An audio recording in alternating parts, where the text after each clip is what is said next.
श्रीमान जी, अपने कल के वक्तव्य में मैंने पंजाबी सूबे के नाम पर पंजाब के और विभाजन की मांग को रद्द करने के कुछ कारणों का संक्षिप्त विवरण दिया था।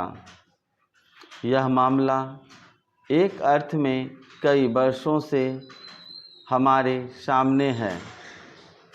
पिछले वर्ष भर से लगभग रोज ही मेरा ध्यान इस ओर लगा रहता है।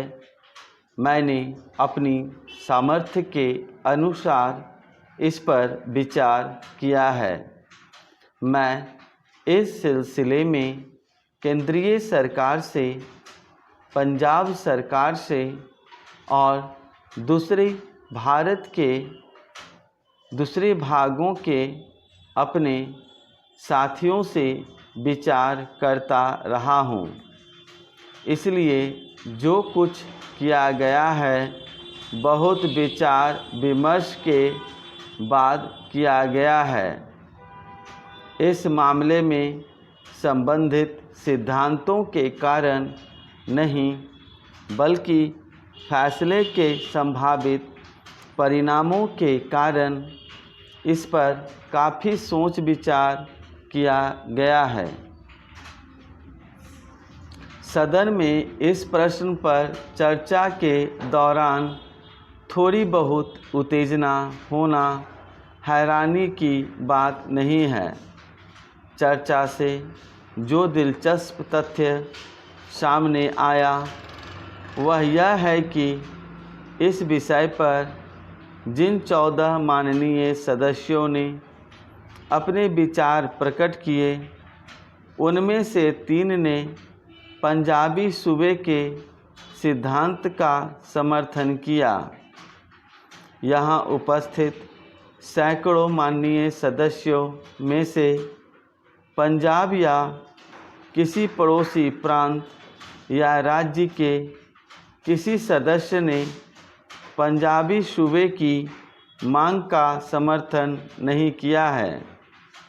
वास्तव में उन्होंने विभिन्न कारणों से इसका डटकर विरोध किया है।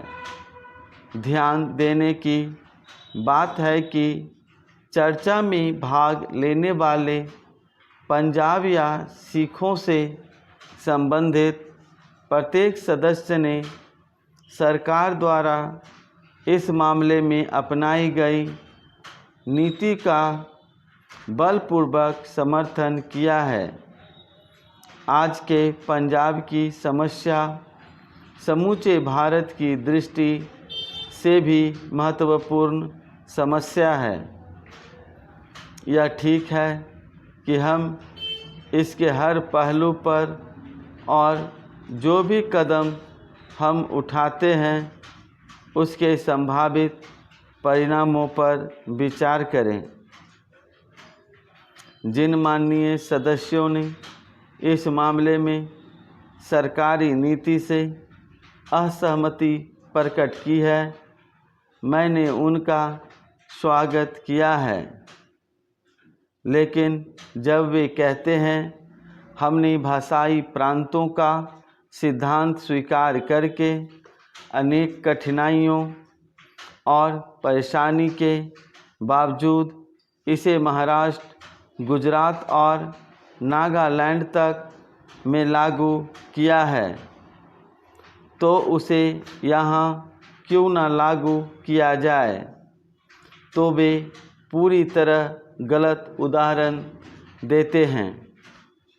हमने कांग्रेस में बहुत पहले भाषाई प्रांतों का सिद्धांत स्वीकार किया था और उसके उचित कारण थे।